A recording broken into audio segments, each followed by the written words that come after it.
We're sitting on one of the most masculine things in the world, a rock. And we're looking at one of the most feminine things in the world, the sea.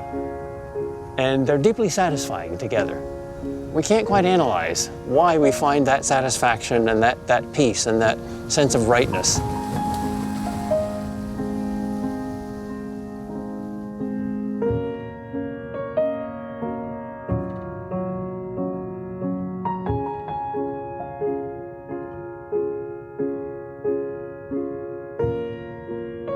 The Iroquois have a word for it. The word is orenda. It means the spiritual power that the Great Spirit put in physical things to attract us. And they said it's especially in the sea and the stars and trees. We can't live in the stars, we can't live in the sea, we don't live in trees. Why do we love them? Why do we want to be in the presence of them? The orenda there, it fits our spirit. It's like we're iron filings and that's the magnet, and now we're home.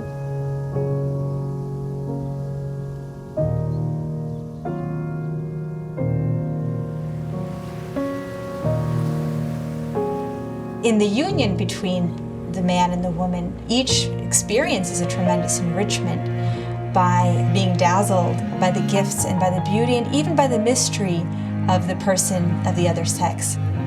So the characteristic of masculinity, of going forth and giving, is complementary to the characteristic of femininity as receiving. And so on the level of the deepest being of the two, you have a kind of a fit, a correlation between them. So we speak of complementary colors, where if they're together, each brings out the other to best advantage. It makes the beauty and the goodness of the other stronger.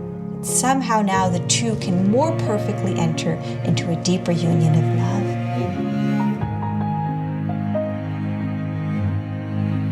We see the female role open for receptivity, but yet that is not completely passive because it's a protective receptivity, it's a nurturing receptivity, it's a developing receptivity, and this is the role that we would see biologically in the mother's womb. And on the other hand, we see the active role of the father who is giving something into this receptivity that makes it fertile, that grows into it life. We have a common proverb in Arabic that says that man is the one who brings the raw material. He internalizes them. He gets them from the outside to the inside, and woman is the one who constructs. And I'm gonna say it in Arabic, الرجل جنة والمرأة بنة. He gets inside the things. He harvests them and gets them inside. And she gets into the role of constructing them in order to make a wonderful building.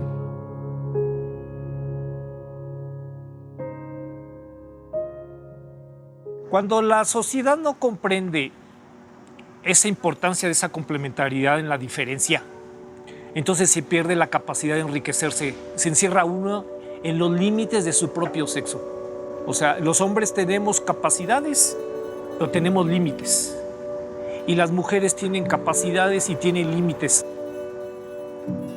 La mujer, cuando tiene problemas, en promedio, lo que necesita es platicar y hablarlos.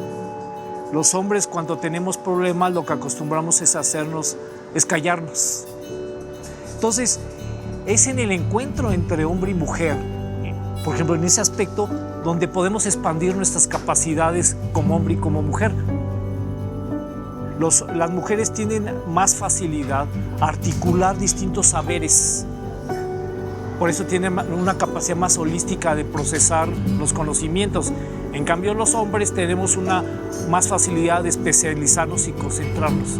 Entonces, cuando se produce el encuentro complementario entre hombre y mujer, es cuando hay enriquecimiento. I realize the minute you say, well, there is a typically, masculine virtue, people find exceptions. The minute you say, military valor, well, that's a masculine virtue, people say, well, what about Joan of Arc or Golda Meir? There are these exceptions. Nevertheless, it seems to me, there are certain, let's say, virtues that are more natural to the two genders.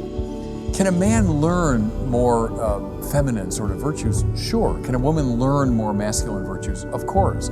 But are there some that are, I think, more naturally given to the two genders?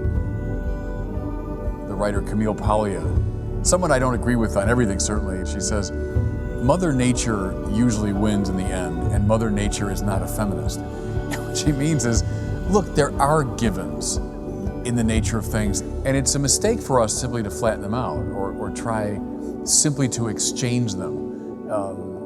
Precisely in their complementarity, we find something really rich and beautiful.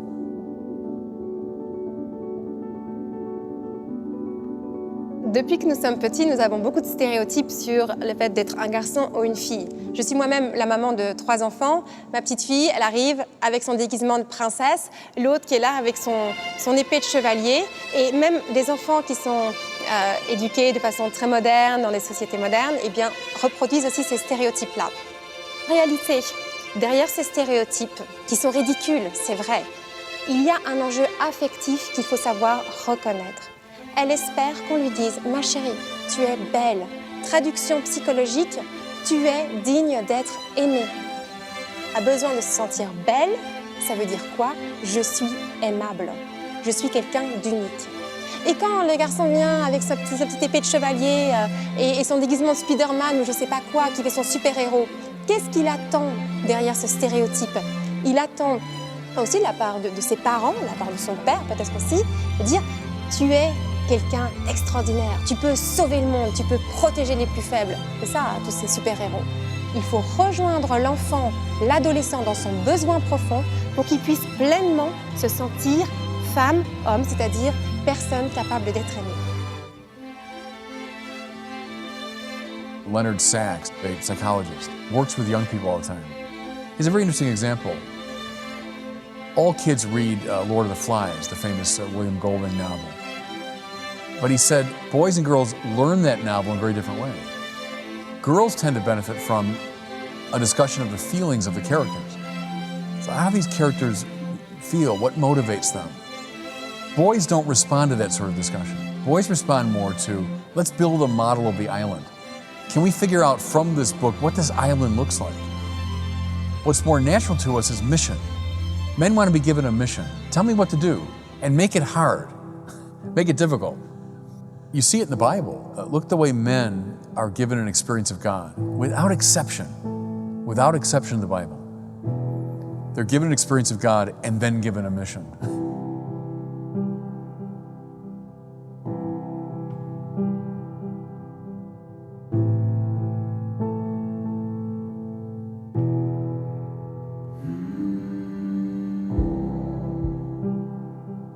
We rightly reject stereotypes because they're artificial. They're invented by society. And society's greatness is creativity. It changes, it improves. But archetypes are built into the nature of things. Masculinity and femininity are archetypes. Archetypes are inescapable, just as the air and the light and the darkness are inescapable because we're part of the cosmos. Aujourd'hui, dans mon expérience, je suis surprise que la question qui me soit le plus souvent posée, c'est « Est-ce que je ne serais pas homosexuelle ?» On se pose une question non pas par rapport à son identité d'homme ou de femme, mais par rapport à sa sexualité. Pourquoi? C'est-à-dire que l'identité n'est plus pensée dans le fait d'être homme ou femme, mais est pensée en fonction de son orientation sexuelle. Donc, quand un adolescent, 15, 16, 17 ans, il se pose la question qu'on s'est tous posée, qui suis-je? Qu'est-ce que je veux vivre dans ma vie? Il va transformer cette question en disant, quelles sont mes attirances et mes désirs sexuels. Ce sont mes attirances et mes désirs sexuels qui vont déterminer qui je suis profondément. Et pas le fait que j'ai un corps d'homme ou j'ai un corps de femme. Et cette question, est-ce que je suis homosexuelle ou je suis hétérosexuelle, génère beaucoup d'angoisse parce que comment savoir ?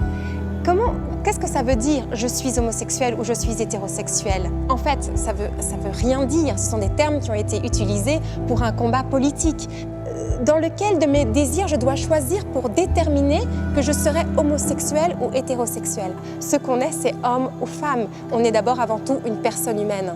Et c'est là-dessus qu'il faut revenir pour calmer les angoisses.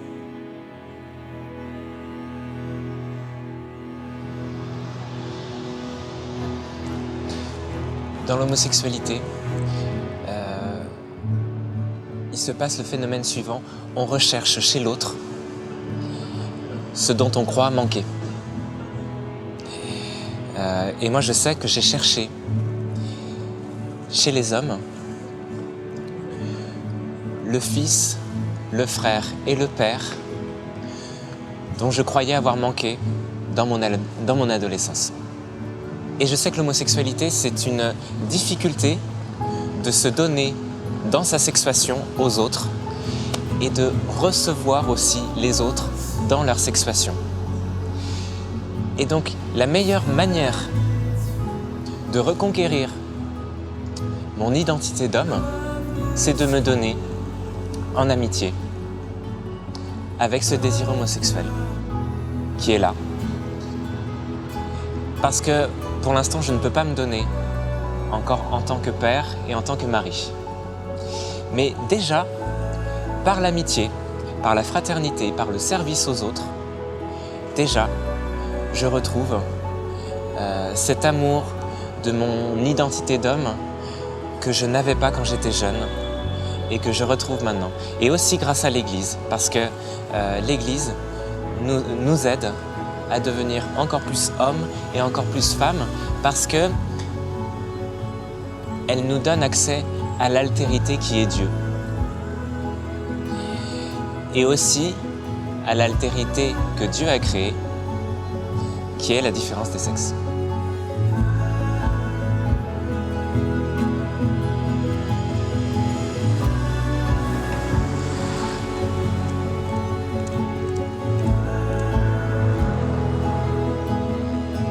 Il se vit dans la différence.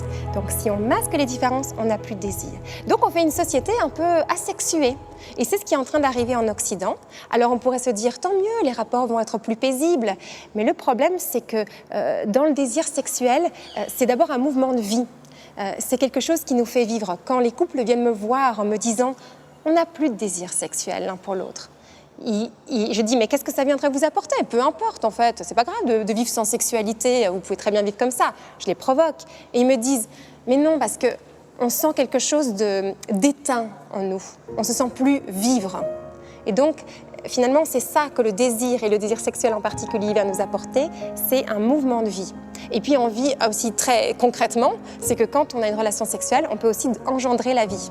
Donc une société qui dit plus de différence sexuelle, qui diminue le désir sexuel, mais qui diminue aussi l'envie de reproduire l'espèce tout simplement. C'est-à-dire que l'aspiration profonde d'aimer et d'être aimé, elle est la même chez l'homme et chez la femme. Et ce qui est vraiment magnifique pour moi, qui le vois tous les jours de par mon expérience auprès des couples qui souffrent, c'est qu'ils te disent toute leur peine, toute leur souffrance, mais ils ont le même désir, ils ont les mêmes aspirations.